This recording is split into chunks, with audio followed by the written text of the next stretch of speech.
Peraturan Pemerintah Nomor 106 mengintervensi urusan Dinas Pendidikan Provinsi, urusan pendidikan PAUD, SD, SMP, SMA, dan SMK, sekarang menjadi tanggung jawab Kabupaten dan Kota Selasa 24 Januari 2023 di Jayapura. Jadi begini, persoalan di Papua ini bukan persoalan DOB itu saja belum cukup. Khusus di urusan pendidikan itu bukan saja urusan DOB saja, tapi akibat dari peraturan pemerintah nomor 106 turunan dari Otsus itu dia berdampak menyeluruh terhadap dunia pendidikan di Provinsi Papua. Artinya peraturan pemerintahnya ketika sudah dilakukan judicial review ke Mahkamah Agung lalu itu ditolak, maka konsekuensinya peraturan pemerintah itu dilaksanakan. Ketika peraturan pemerintah ini dilaksanakan bersamaan dengan DOB yang harus dipahami itu SMA, SMK kalau sudah menyebutkan kata SMA, SMK secara otomatis bersamaan dengan SD, SMP, PAUD yang sekarang itu menjadi tanggung jawab pengelolaan pemerintah kabupaten kota. Yang saat ini menjadi pokok permasalahan adalah pemerintah, baik pemerintah provinsi induk maupun pemerintah provinsi daerah otonom baru. Itu hanya mengelola yang namanya sekolah luar biasa atau SLB. Provinsi DOB yang baru di Pegunungan Tengah tidak ada SLB di sana, terus mendirikan dinas untuk apa? Orang-orang yang buat aturan ini tidak mengerti implementasi di lapangan. Kebijakan teknis di lapangan itu berbeda dengan cara berpikir normatif. Juga tapi sudah terjadi. Makanya nanti Provinsi Induk ini bersyukur ada 5 SLB yang diurus. Ada 2 di Kota Jayapura, ada 1 di Yapen Serui, ada 1 di Waropen, dan 1 di Biak. 5 sekolah inilah sesuai dengan peraturan pemerintah 106 itu menjadi kewenangan pemerintah provinsi. Artinya di Dinas Pendidikan itu bisa berubah nama jadi Dinas Pendidikan Luar Sekolah, SLB biasa, luar biasa boleh karena beban kinerjanya itu, walaupun 0 karena ini urusan wajib. Maka tetap nama dinas, tapi dinasnya beberapa bidang. Itu sudah pasti 1 bidang, tambah sekretaris begitu. Karena ini kita bicara hubungan antara peraturan pemerintah dengan kelembagaan kewenangan pengelolaan.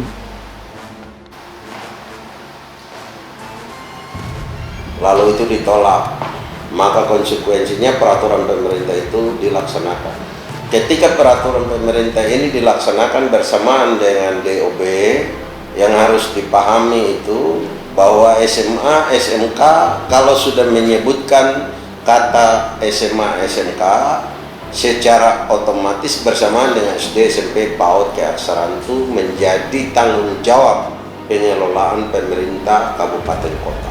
Yang saat ini menjadi pokok masalah adalah pemerintah provinsi, baik provinsi induk maupun DOB, itu hanya mengelola yang namanya SLB, pendidikan luar biasa. Provinsi DOB yang baru Pegunungan Tengah tidak ada SLB di sana. Terus mendirikan dinas untuk apa? Orang-orang yang buat aturan ini tidak mengerti implementasi di lapangan. Kebijakan teknis di lapangan itu berbeda dengan cara berpikir normatif membuat aturan, gitu ya. Tapi ini sudah terjadi.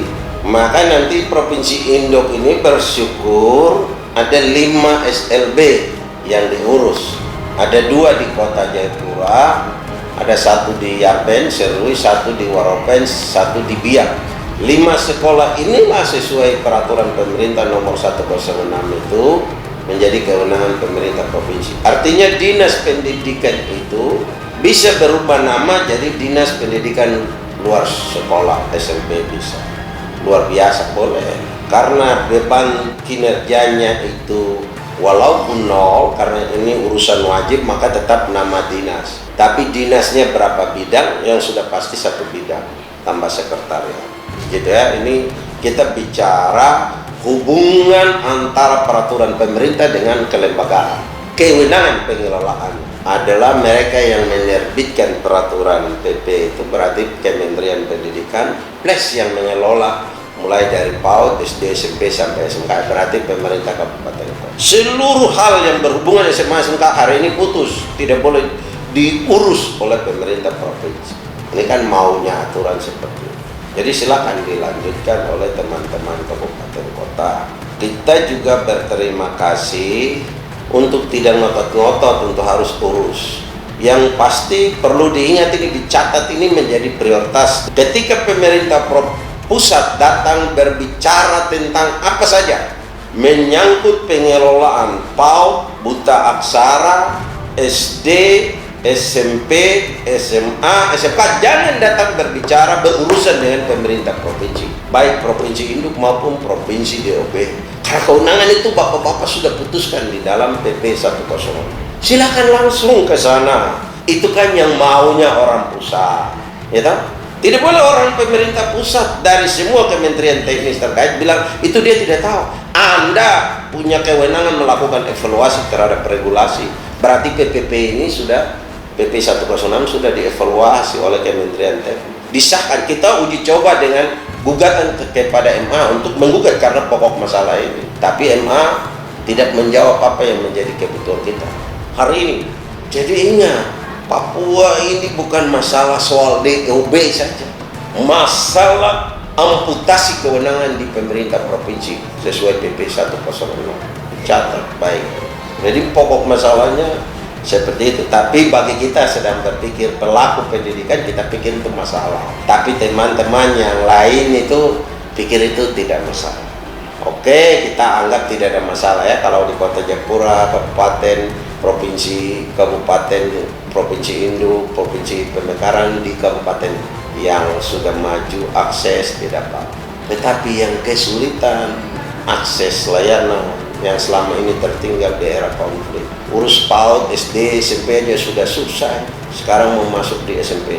Nah, yang pokok masalah besok akan terjadi masalah serius di sini. Tidak akan ada kontrol dari provinsi pun tidak boleh urus. Ujian pun tidak ada. Di peraturan pemerintah itu tidak bicara apapun tentang peran ini. Saya coba baca-baca, mungkin ada istilah pengendalian juga tidak ada. Jadi provinsi tidak boleh diminta oleh kementerian untuk urus soal ujian, urus soal dapodik, urus soal dana bos, membantu tentang ijazah apa, tidak boleh. Oh, sudah diputuskan oleh aturan. Sudah putus. Kalaupun nanti ada edaran Menteri Pendidikan itu bertentangan dengan PP 106, putus, tidak boleh berlaku di Papua. Kan itu maunya teman-teman. Jadi kita provinsi, termasuk kepala SMA, SMK, termasuk DPR, kita sudah bermaksud, berniat baik mengajukan judicial review karena melihat ini persoalan. Tapi justru MA menyetujui apa yang sudah ada di PP dan menolak gugatan kita. Nah, sekarang yang menjadi pokok masalah. Nah, tapi kita berharap bapak-bapak, ibu-ibu, teman-teman pelaku pendidikan di kabupaten kota, saya yakin mereka akan mampu membuat pendidikan kita. Yang perlu diingat bahwa pendidikan di Kabupaten Biak jalan, kemudian di Kota Jayapura jalan, masing-masing jalan dengan Pegunungan Bintang jalan dan dia punya, Menduga jalan dia punya, semua berjalan dan dia punya. Tidak ada lagi kewenangan campur tangan pemerintah provinsi, tidak ada. Celah hukum pun tidak ada. Gitu. Undang-undang Otsus ini kan dia turun untuk seluruh Papua, provinsi Papua, Barat Dayak, Papua Barat. Nanti tinggal bagaimana perdasusnya. Yang pasti perdasusnya tidak boleh bertentangan dengan PP 106. Semua. Oh, tidak hanya untuk Papua saja. Kalau provinsi lain menggunakan undang-undang pemerintahan daerah, jadi SMA SMK-nya berlaku ada di pemerintah di provinsi. Kalau di provinsi Papua maupun Papua Induk, Pemekaran, Papua Barat, apa semua sesuai dengan undang-undang otonomi khusus, terutama PP 106 itu kembalikan ke kabupaten. Secara otomatis kita udah coba berdebat ramai ini soal pengelolaan. Nomenklaturnya kita sudah. Nah, yang berikut kami sudah bahas pada level evaluasi program tingkat nasional dan disetujui program berapa sekolah yang kita coba ajukan untuk perubahan nomenklatur sekolah untuk masuk dikelola provinsi. Secara nasional semua kementerian terkait surat sekda maupun MRP sudah sampai. Nah, sebenarnya pokok masalahnya gampang. Kementerian Pendidikan mengeluarkan sebuah peraturan menteri atau keputusan menteri khusus mengatur tentang sekolah khusus bagi Papua. Jadi diatur secara baik-baik proses pengelolaan dapodiknya. Kita udah minta itu di dalam surat resmi, baik guru, tenaga kependidikan, dana pos, dak, dan segala macam, termasuk nomenklatur kegiatan, ujian dan kurikulumnya diatur. Itu sebenarnya bisa, artinya kita mencoba melihat celah hukumnya. Sekolah-sekolah ini kita dorong jadi sekolah khusus Papua, maka masuk di nomenklatur pendidikan khusus.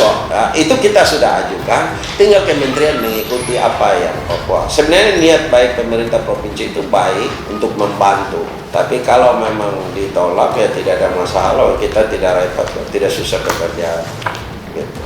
Jadi tidak harus kita pikir. 2023 tanggal 1 Januari sudah berlaku. Lalu urusan lain ini kan masih masalah berurusan lagi soal guru P3K, itu secara otomatis itu ada di kabupaten kota gitu ya. Pokoknya yang berhubungan dengan SMA, SMK itu secara otomatis sudah ada di kabupaten kota. Tidak lagi, nggak ada celah hukum untuk kami urus. Jadi kabupaten kota langsung punya, provinsinya sudah langsung di kementerian.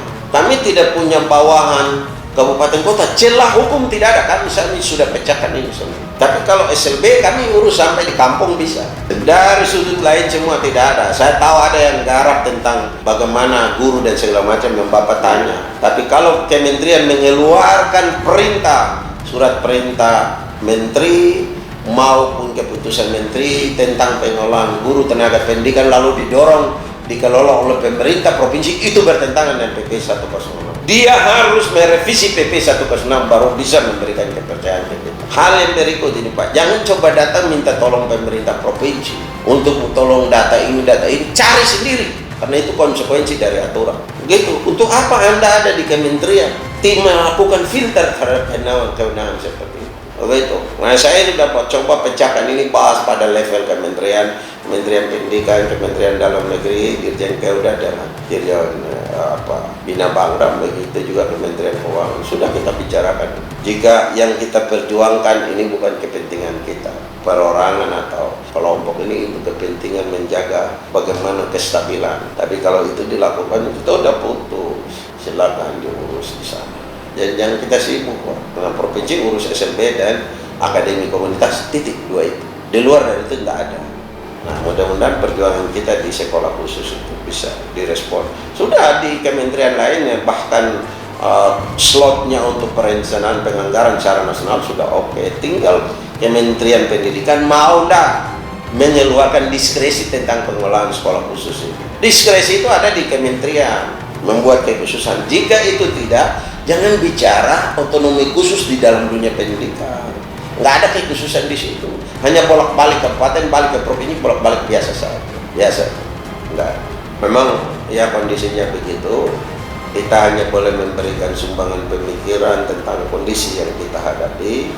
Lepas dari itu, jika kementerian, jika teman-teman di pusat sana menganggap itu penting, baik silakan. Jika tidak begitu penting, silakan. Lintas kabupaten kota, jika dinas pendidikan semua ini pindah antar kabupaten ke kabupaten, siapa yang urus? Jangan bawa ke sini karena tidak diatur. Gitu Pak. Apalagi pindah dari Papua provinsi induk ke provinsi lain, di pemekaran Papua Tengah kah, Papua Gunungan kah, Papua Barat, jangan bawa ke sini, memang tidak diatur dalam PP. Ini OCUS loh, PP turunannya undang-undang OCUS. Saya tahu nanti ada berkelit, kan diatur oleh undang-undang lain. Undang-undang lain yang sedang kami bicara saja Anda tolak. Anda mau paksa Anda punya kepentingan. Konsekuensi dari membuat aturan, mengesahkan ini aturan, konsekuensi harus bertanggung jawab. Silakan teman-teman kementerian langsung saja ke kabupaten kota, mau cari data PAUD kah, data SD, SMP kah, mau urus BIM, TK, mau urus apa, langsung ke sana. Jangan pernah datang ke dinas ini. Dinas ini tidak punya atasan, punya bawahan, tidak ada. Secara struktur, kita hanya dengan SLB, Direktorat SLB, titik. Kalau berpedoman secara normatif dengan PP 106, tapi saya sudah beda secara filosofi dengan di Undang-Undang OCUS maupun 106 dengan usulan yang tadi. Tapi kalau tidak diterima, monggo. Yang paham di sini siapa? Anda tinggal Jakarta paham tentang urusan. Kalau paham jangan datang minta bantu kita urus. Sana urus sendiri, langsung ke kampung, urus PAUD, koordinasi SD SMP, langsung ke sana. Kenduga ke pegunungan, minta jalan ke sana. Gitu. Ya, selain itu berangkat dari hasil pembahasan evaluasi program kegiatan 2023 itu kan usulan kita masih melibatkan 5 sekolah SMA SMK. Lalu atas kesepakatan bersama saat pembahasan evaluasi itu disepakati kita merubah nomenklatur sekolah ke pendidikan khusus jadi sekolah khusus. Sekolah khusus ini yang sedang kita perjuangkan di dalam Raperdasus tentang kewenangan pengelolaan pendidikan. Ya, jadi kita perjuangkan ini, mudah-mudahan Raperdasusnya disahkan, cantolan hukumnya bisa kita guna. Jadi kita lihat celah hukum tidak ada bertentangan karena kita tidak pakai lagi nama SMA SMK tapi bergeser dari sekolah khusus, maka dia masuk kategori pendidikan khusus, maka nomenklatur program kegiatannya NET. Kita juga sudah bahas dengan kementerian dan kementerian mengakui itu, tinggal membuat kewenangan diskresi menteri untuk mengeluarkan juknis tentang pengelolaan sekolah khusus Papua. Nah, karena toh kita perjuangkan di Perdasus itu supaya dihapus. Apa yang susah? Semua aturan dibuat oleh manusia, tapi harus memperhatikan kondisi sosial budaya daerah. Apa namanya khusus? Khusus karena apa? Itu yang harus dijawab. Jangan punya pikiran secara nasional normatif biasa pakai masuk di kekhususan. Harus berani melakukan apa yang namanya khusus begitu. Nanti besok lagi ganti menteri, kurikulum baru lagi. Pendidikan itu Papua ini banyak terhambat karena kewenangan ini. Bapak masih ingat, gubernur dulu menolak kewenangan undang-undang pemerintahan daerah yang SMA SMK ke provinsi. Gubernur membuat surat resmi menolak. 2018 dipaksakan ke provinsi. Baru 2022 balik lagi ke sana. Ya sudah, karena itu secara aturannya begitu, sudah bolak-balik saja begitu. Tapi apa Anda pernah menganalisis bahwa itu menghambat proses pendidikan di Papua? Kan tidak ada yang berpikir itu. Sekarang balik lagi ke sana. Ya mudah-mudahan diurus secara baik. Mungkin 2018, 19, 20, 21, 22 ini provinsi tidak urus baik. Jadi sudah aturan ini mudah-mudahan diurus secara baik. Sekarang kewenangan sangat besar dikelola. Mudah-mudahan saudara-saudara petugas-petugas pendidikan yang ada di kabupaten kota, ya kalau di kota akses semua terjamin, tinggal pengembangan. Tapi ya mudah-mudahan kabupaten yang lainnya lagi keamanan tidak terjamin. Saya hanya takut kondisi seperti itu, orang mulai tamat PAUD, SD, tamat SMP, tamat SMA, tamat SMK, tamat, datang tidak ada yang mengendalikan tentang mutu kualitas dan kembali ke yang lalu bahwa masuk perguruan tinggi tidak tahu baca. Karena siapa yang mengendalikan? Teman-teman di tempat. Regulasi ijazah pun tidak ada mengatur sih. Asesmen pun tidak ada. Jangan pernah bilang itu peraturan menteri.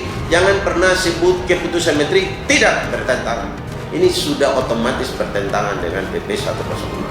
Kami sudah pikir ini semua konsekuensi dari PP 106 itu.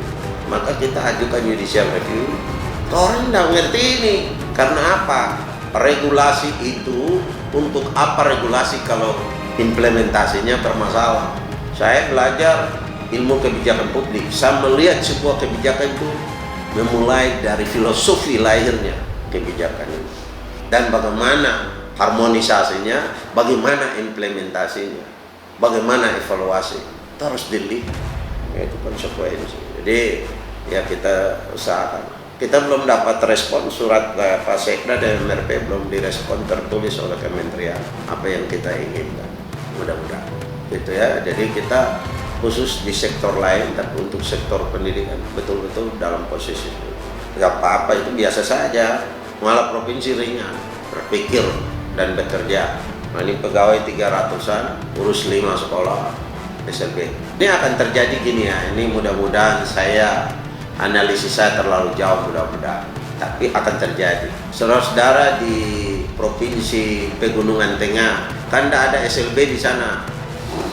Kira-kira Dinas Pendidikan Provinsi Pegunungan Tengah, lembaga secara struktur dibuat mengelola apa ya?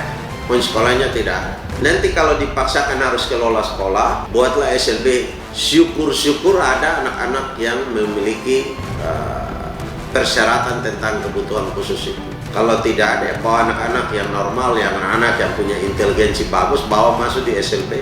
Karena tidak ada, karena harus terpaksa harus ada kewenangan, harus terpaksa harus ada sekolah yang diurus. untuk pemerintah provinsi. Dan mudah-mudahan ada yang lebih paham dari saya untuk urus lembaga. Kalau saya menguasai dari struktur kelembagaan, aturan implementasi sampai ke bawah, dan itu yang sedang saya bicara. Belum kita masuk bicara tentang analisis jabatan, analisis beban kerja.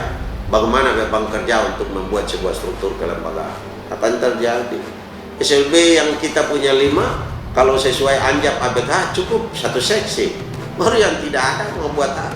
Kondisi ini Pak, kondisi yang terjadi. Menarik sebetulnya kalau diskusi kita ini. Cuma kalau boleh kita diskusi dengan orang yang paham, bukan sekedar paham. Jadi orang yang paham itu bukan sekedar paham pendidikan, baca tulis berhitung, tapi orang harus paham secara struktur, kelembagaan, fungsi, peran dan fungsi beban kerja sampai kepada pendidikan itu sendiri, apa yang diurus. Ada sekolah tapi harus ada lembaga yang urus. Ada lembaga tapi harus ada sekolah yang diurus. Lembaga berdiri urus sekolah mana? Putus. Ada yang teriak-teriak di sana mau bikin perencanaan kebutuhan guru. Yo, kau baca dulu itu PP 106 baik-baik. Yang bicara guru di sana itu guru SLB untuk provinsi. Kalau bicara tentang SMA, SMK, SD, SMP, PAUD, sudah. Bahkan yang namanya layanan khusus juga pindah di kabupaten kota sana. Kau bicara apa? Kayak gitu Pak ya.